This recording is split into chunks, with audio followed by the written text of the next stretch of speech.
Ka-discarte chicks, real talk lang ha. Pag gusto mo ang isang babae, automatic, ikaw ang first move, di ba? Ikaw ang nag-chat, ikaw ang nagyayaya.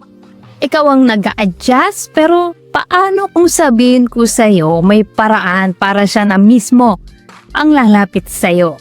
Hindi ka manghahabol, hindi ka magmamakaawa. Siya ang gagawa ng move. Sounds impossible? Hindi ka-discarte chick, strategy lang yan. Sa video na to, ituturo ko sa iyo ang 3 paraan para siya naman mismo ang mag-first move sa iyo. Pero bago yan, i-comment mo muna kung taga saan ka para malaman ko naman po kung hanggang saan ang abot ng ating discarding usapan. At syempre, huwag mo kalimutang i-like ang video na to, mag-subscribe at i-hit ang notification bell para lagi po kayong updated sa mga love tips natin tuwing may bagong upload. So, ready ka na ba? Tara, simulan na natin. Number 1, huwag kang laging available. Ito ang pinaka-common na mali ng lalaki. Laging online, laging ready mag-reply, laging present. Akala mo sweet? Sa totoo lang, nakakaumay kasi walang challenge. Ganito ang isipin mo. Kapag lagi kang nandyan, bakit ka pa niya hahanapin? Pero kapag bigla kang hindi agad nag-reply, hindi laging available, mapapaisip siya, uy, bakit kaya wala siya? Anong ginagawa niya? Bakit hindi siya nag-chat? At diyan nagsisimula ang curiosity. So number 2, magpakita ka ng value na hindi mo sinasabi. Ito ang sikreto. Hindi mo kailangan sabihin na mabait ako, ganito ako kagaling. Hindi. Ipakita mo, mag-post ka ng buhay mo.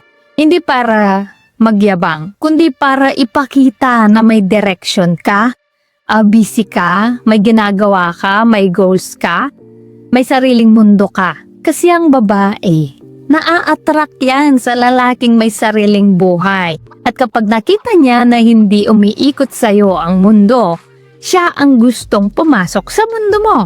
So number 3, bigyan mo siya ng space para ikaw ang hanapin. Ito ang pinaka-powerful kasi karamihan takot gawin to. Takot mawala, takot mapalitan, takot makakalimutan.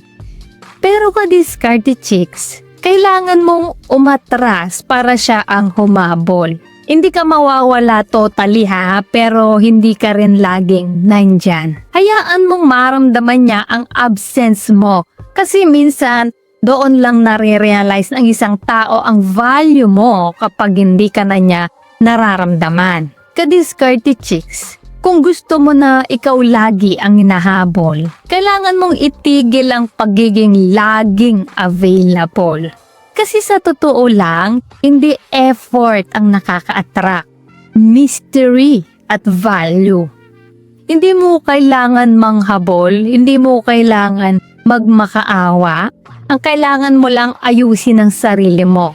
At kontrolin ang atensyon mo. Kasi kapag ginawa mo to, darating yung point na siya na ang mag-chat sa'yo, siya na ang maghahanap sa'yo, siya na ang gagawa ng first move. Ngayon, tanong ko sa'yo, ikaw ba yung tipong laging nauuna? O ready ka na bang baguhin ang laro? Comment mo, siya naman.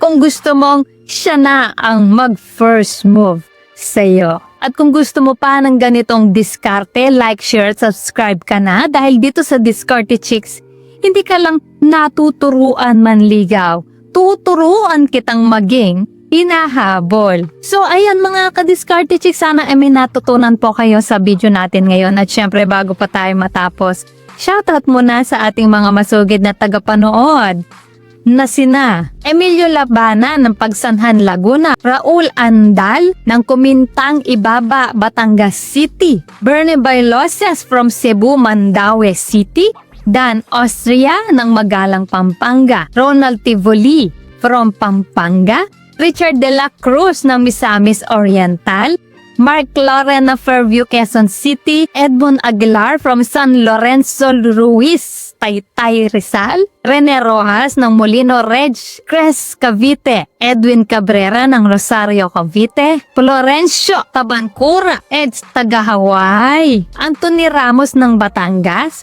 Efren Dalisay ng San Pedro, Laguna at kay Nestor Raposas, taga Pangasinan. Guys, maraming salamat po sa support at panonood mga ka-Diskarte Chicks. Dahil po sa inyo patuloy at lalo po akong ginaganaan gumawa ng mga content na makakatulong at makakaaliw. At para naman po sa mga hindi pa na-shoutout, gusto mong ma-shoutout sa next video, i-comment lang ang hashtag ka-Diskarte Chicks at sabihin ko anong topic ang gusto mong pag-usapan natin next. Kung nagustuhan mo ang video na ito, ay huwag kalimutang mag-like, mag-subscribe at i-share ito. So guys, this is Diskarte Chicks, your love mentor, na lagi nandito para sa mga diskarteng pag-ibig. Kita-kits sa next video. Maraming salamat sa panonood. Ingat kayo palagi. Let's spread love.